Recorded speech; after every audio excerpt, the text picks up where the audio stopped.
Is an injury a gift for the Utah Jazz? Next on Locked on Jazz. Bum bum bum bum bum bum bum bum bum.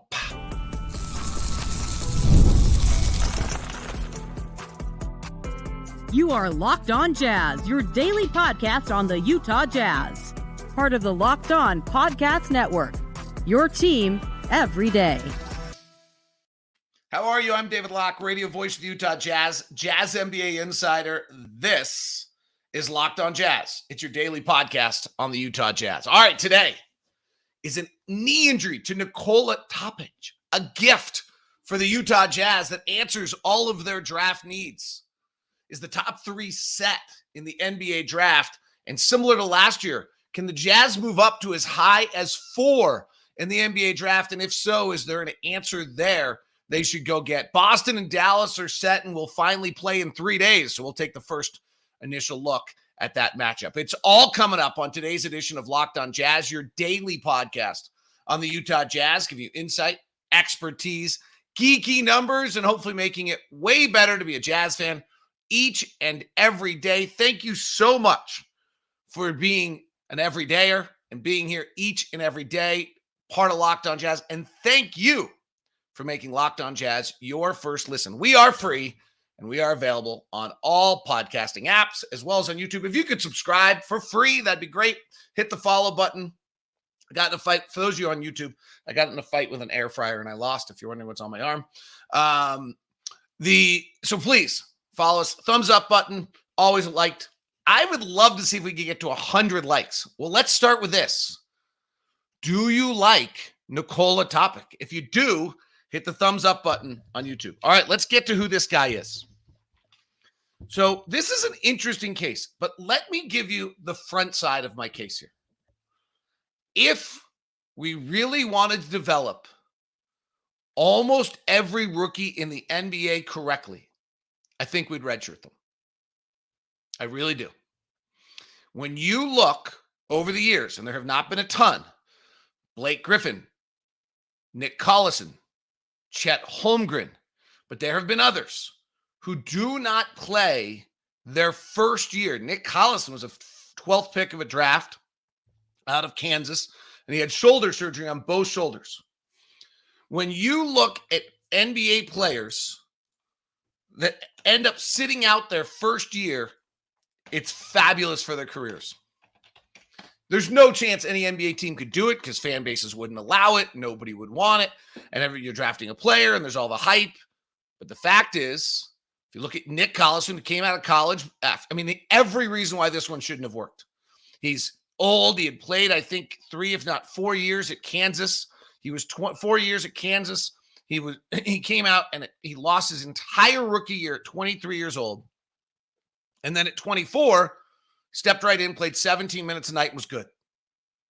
Chet Holmgren last year, good.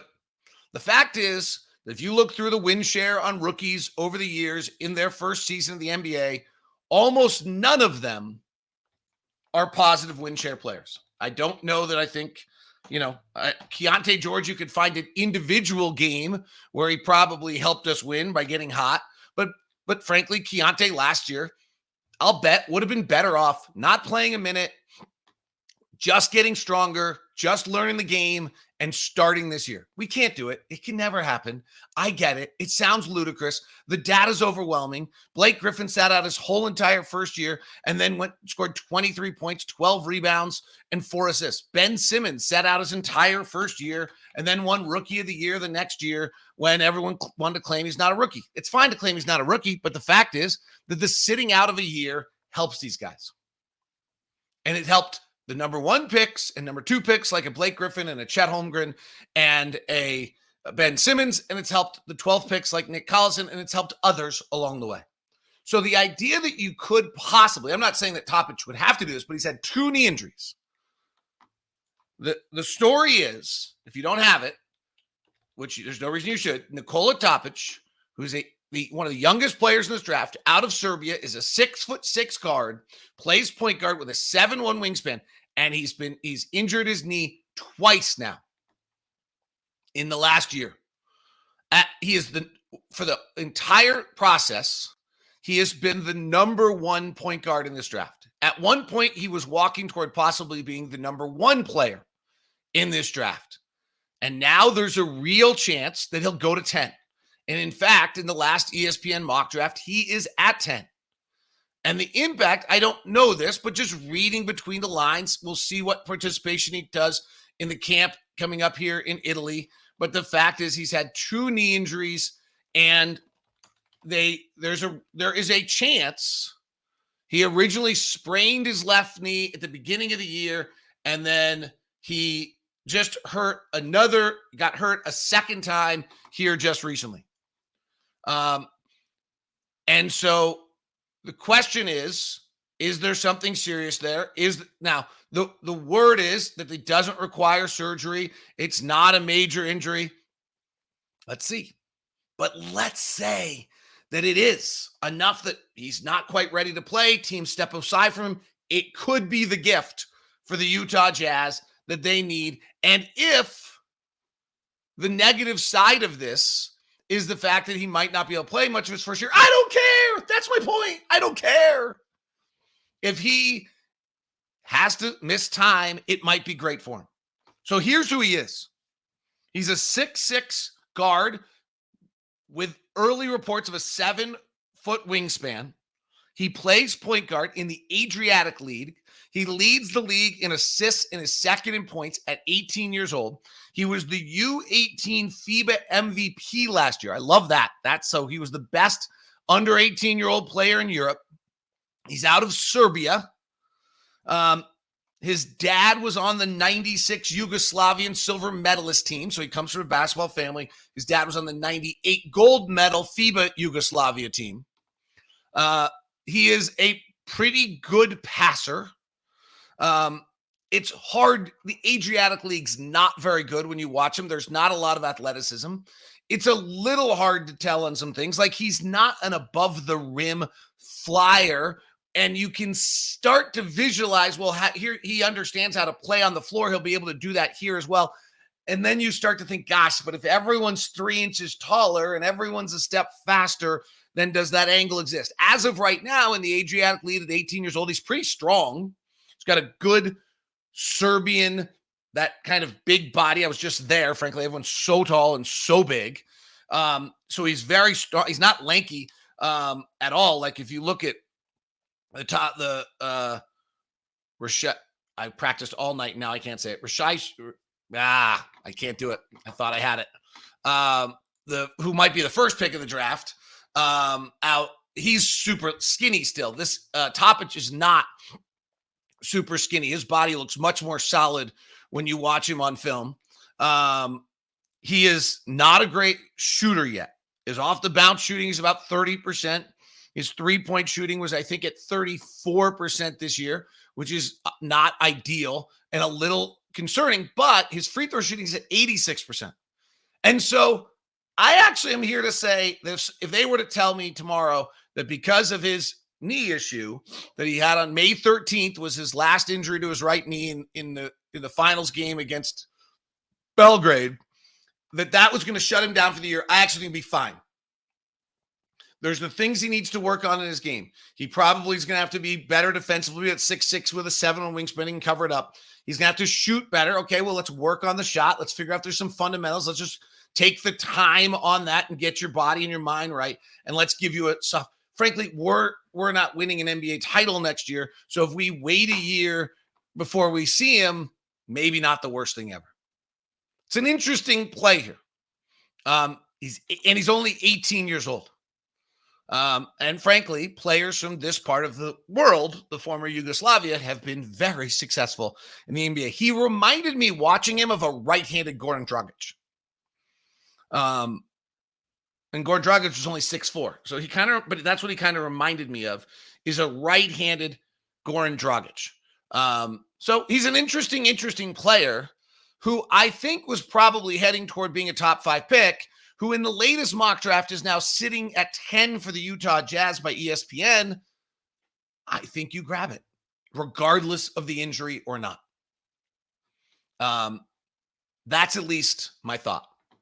But the other thing I think is that the top three is likely set and unattainable, but everybody else is attainable. And we'll talk about that as we're just getting started here on today's edition of Locked On Jazz. Today's show is brought to you by Murdoch Chevy, located in Woods Cross, also in Logan. The lineup of Chevy cars is fabulous. The Murdochs are plus 85 years in Utah, making sure you have the no regrets experience. Let's talk about Chevy for a second. The trucks are the Colorado and the Silverado. Fabulous. The Silverado is the big King Poobah. Makes you feel like you're driving a lazy boy chair through it with all the power and everything that you need from a truck. And the Colorado is the Zipper. And the SUV lineup is led by the two King Poobahs that we know. That is the Utah County Salt Vehicles, the Tahoe and the Suburban. But the new, the new lineups of the Blazer and the Trailblazer are absolutely fabulous with the tracks there as well and the Equinox. Go check it all out at Murdoch Chevy. If you're going to stop by in Woods Cross, right off the freeway, make sure you email me first at dlock09@gmail.com so we can take care of you with Locked On everyday or VIP treatment that you deserve over at Murdoch Chevy. Today's show is also brought to you by LinkedIn. Hiring for a new job? Well, use LinkedIn to get the job posted for free at linkedin.com/lockedonnba. Hiring for small businesses, that is a time to, it's all I did on Sunday, if I want to be perfectly honest. About 6 hours looking for a new position with the company. Why did I do that? Because that's what happens with a small company. And in fact, 86% of small businesses get a qualified candidate within 24 hours at LinkedIn. LinkedIn knows that small businesses are wearing so many hats, they might not have the time and resources to hire. So LinkedIn is constantly finding ways to make the process easier. They even just launched a feature that helps you write job descriptions, making the process even easier and quicker. 2.5 million small businesses use LinkedIn today. You can as well. You can post your job for free at linkedin.com/lockedonnba. That's linkedin.com/lockedonnba to post your job for free. linkedin.com/lockedonnba. Thanks so much for making Locked On Jazz your first listen of the day. Appreciate it immensely. Have you made the switch yet to Locked On Sports Today, the 24/7 national streaming channel that is Locked On Sports Today, a free 24/7 streaming channel? Brings you the biggest stories without all the screaming that you get usually with the insight of the local experts. Locked On Sports Today brings you can't miss analysis, opinions, news, streaming 24/7 on YouTube or on Amazon Fire TV, part of the Locked On Podcast Network. Your team every day. Probably have to have the Yankees after they swept my Giants on that show today. Ugh. All right. It is beginning to feel to me, Rosh Hashanah. Is that right? No, that's not right. Dang it. I literally worked on watching his game all night last night and knew I was going to be able to get his name right, and now I can't. I'm going to have to get it right by the time we do an NBA draft show on Jazz Plus, though, I'll tell you that. Why can't?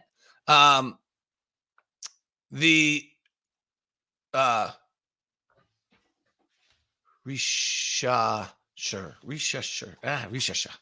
Zachary. All right. It feels as though the top three might be getting set.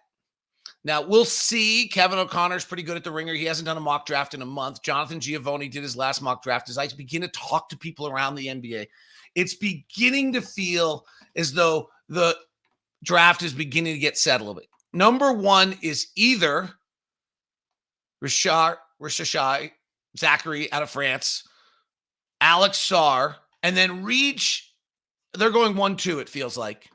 And Reed Sheppard seems to be 3. What's the wild card here a little bit in the draft right now to me is Donovan Clingan, because the Spurs probably don't need him at 4. The Pistons have Duren at 5. The Hornets have Mark Williams at 6. If he doesn't go top 3, he ends up slipping down to 7 to Portland probably, which is interesting because he's a pretty good player. And Houston, who just traded for Steven Adams and has Alfred Şengün, I don't really see them doing it. And as I said, it feels as though we have the first two fairly well set. So if you go back to last year's draft from the Jazz standpoint, everything I understand about last year's draft is that the Jazz probably could have gotten to 5. That with the assets the Jazz have, with what was available on the board, the Jazz probably could have traded to get to the 5th pick of the draft from the 9th pick. That, just if you want to think about that, that is Ausar Thompson, Anthony Black, Bilal Coulibaly, Jarice Walker, and Taylor Hendricks. Probably drafting Taylor Hendricks 9 is still the best player in that group. We'll see whether Anthony Black can really develop a shot or not. We'll see whether Ausar Thompson can develop a shot. We'll see whether Jarice Walker only played 340 minutes last year, and Coulibaly was really good. That might turn out. But anyway, the fact is that Taylor Hendricks is right in that group, and you probably didn't need to use draft capital to get to it. It feels to me as though this year the Jazz could probably get to 4. And maybe 3 if they thought Reed Sheppard was that special. Maybe. Now, Reed Sheppard's pretty interesting to me. As I've said numerous times on the show, his numerics are unbelievable. His hands are, actually, the more I watched him this weekend, what jumped out to me a little bit was how active his hands are and how often his hands are on the ball. Defensively. He defensively is going to have a hard time. He's really small at 6'2", and he gets beat, and he's going to get pulled up to the front. Just kind of trying to figure out who he's strong. He moves a little bit, frankly, like, I know this is like blasphemy. I'm not saying he's this player. He actually moves a little bit like Stockton.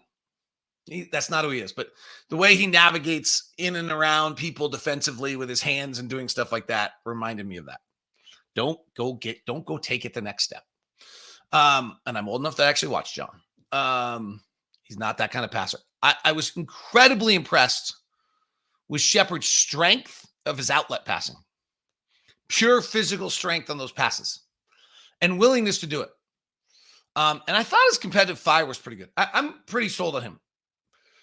If he's a 3, I don't know why Houston, I don't know what we have on our roster that Houston would want. And I don't know why Houston wants more picks. But they might. So the question I have, and Houston probably doesn't think they're getting a lot of top 3 picks anymore after this. So this is probably their last shot. I think it would be hard to get to 3, is what I'm telling you. It just doesn't. If you think about where Houston is, they're getting better. They got lucky in the lottery. I'd be surprised if Houston traded the 3rd pick. I don't think they have another chance to bring in young, inexpensive, good talent like this. So my feeling is that the top 3 players might be set. And then if you're the Jazz, you could probably get as high as 4. Similar to last year, you could get as high as 5 if you want to. According to ESPN, and this is the group, it's Stephen Castle, Matisse Bezulius, Rob Dillingham, Donovan Clingan, Saloon out of France, who I've not watched at all yet. I need to.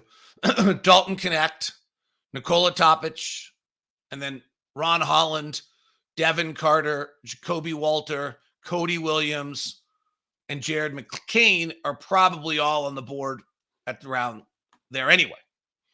To me, there might not be a huge difference in this draft between 4 and 15. Maybe even 16 if Zach Edey's in there and you just decide that Zach Edey's going to be able to give you 15 minutes a night, and that's good. By the way, we've done this 100 times. Hopefully you've learned by now as an everydayer. If you get 16 minutes a night out of the 16th pick of the draft, that's a good pick. That's a rotation player in the NBA. But it's interesting. I do think the Jazz, when we're looking at the draft board and you're looking at who you want to draft, I think you can start looking at 4. Like if you're a Stephen Castle guy and really believe that Stephen Castle is going to learn how to shoot and be a Marcus Smart-esque defensive player and be that kind of beast, you should go get him. And I think the Jazz would be able to. If you believe that Rob Dillingham, despite being 6'1" and 170 pounds soaking wet, is so special that you should go get him. I think Donovan Clingan, if you believe he's a center that's an answer that gives you 48 minutes of big guys in this league, you should go get him. I think that they will be able to see this. The pre-draft camp in Treviso, Italy is going to be a big deal because that's going to be the medicals and how Topic talks to people the way we started the show. And it's also where the French kid, Saloon, will be seen. He hasn't turned 19 either. He's a youngster. So those two guys are interesting from all standpoints. This is getting to be pretty fascinating because of just kind of the different age games you're playing here. Like Ron Holland didn't shoot at G League Ignite. He looks exactly like Harrison Barnes. He absolutely looks the part. He's 18.8 years old. It's pretty great. On the other end, Dalton Knecht, who at 18.8 years old was playing in a junior college somewhere, is now 23 and is going to be talked about being drafted around there. And even Devin Carter, who I really like, is 22. And at 18 was transferring out of wherever he was before he went to Providence, which I can't think of, maybe South Carolina. So it's interesting. And then you got a few of these kids who played as freshmen really old. And the reason this matters is because you're trying to comp them against similar ages and similar players. Like Reed Sheppard's almost 20 years old. He's 19.9. He just played his freshman year. He's old. Stephen Castle's kind of similar. And then Jacoby Walters, too. Jacoby Walters, 19 and a half. So not, but a lot of kids go to college, it's not quite. That's probably more traditional. All these kids are kind of now 19 and a half by this point after their freshman year. They go at 18 and a half and they come or a little older than 18 and they come out 19. All right, first look of Boston, Dallas as we continue here on Locked On Jazz.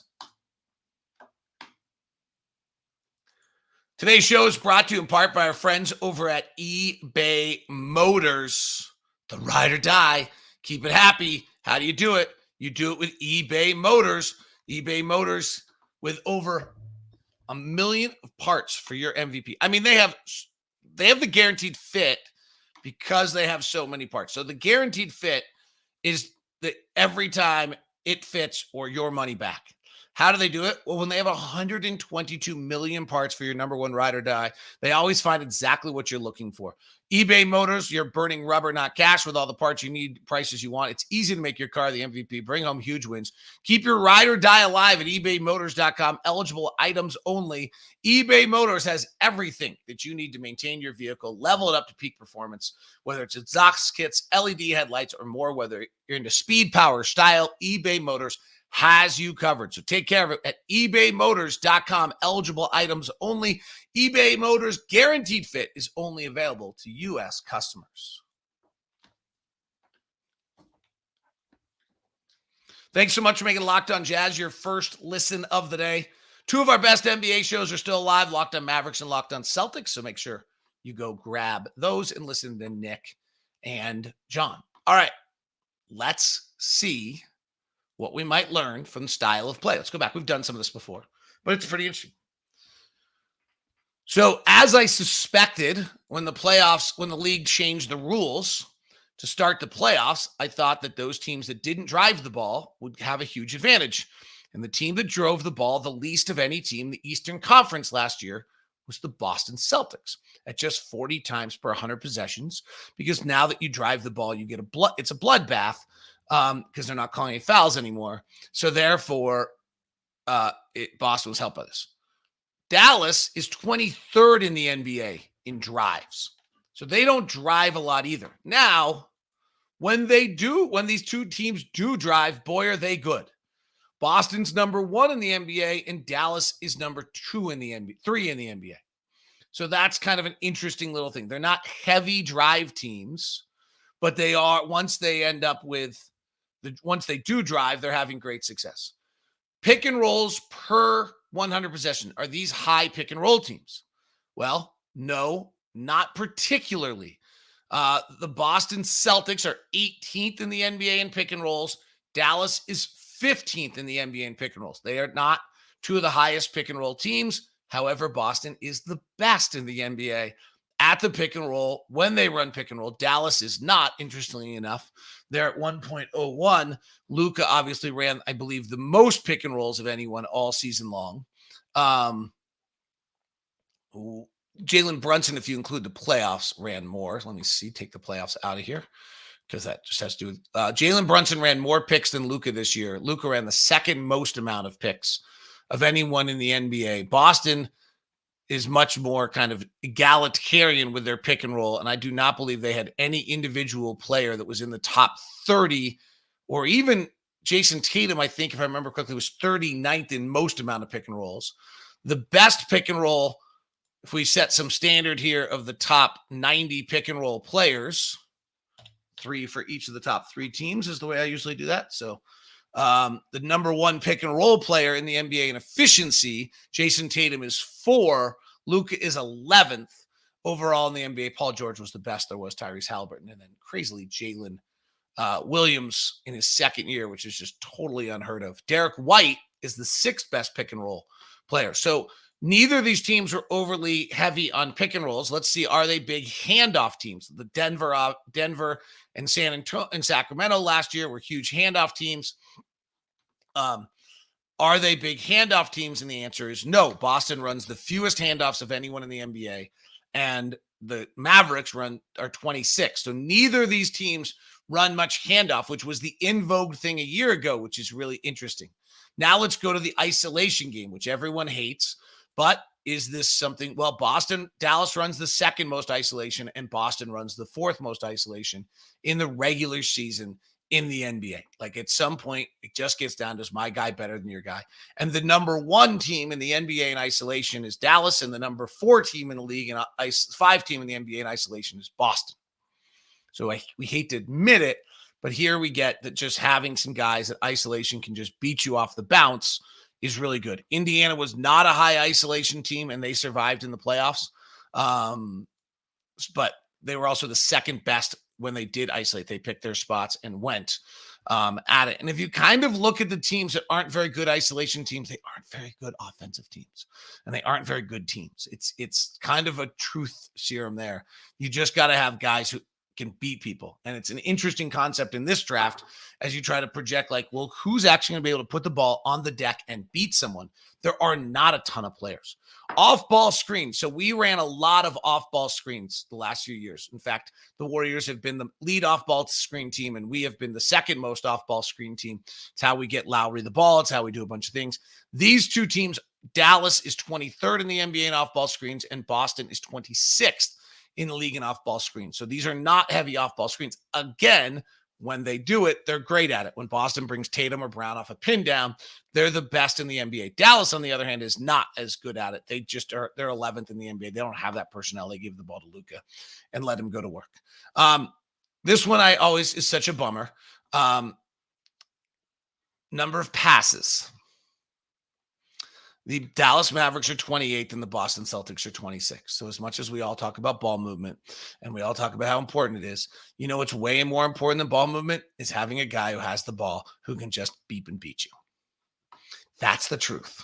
Having a guy who has the ball who can just beep and beat you is actually more important than doing all this stuff, or at least beating you right away, and then you don't have to throw as many passes. I know. It would have been fun if Indiana could have won. They led the league in passes, and then we could all talk about how important passing is. But instead, the teams that win are the teams that don't need to pass because they just can beep and beat you. Which the discussion of this draft is interesting. Because like what I've seen, and this is what's lacking, guys that can just beat you in this draft, off the bounce, create a problem. I mean, yeah, maybe no one. Literally, maybe no one.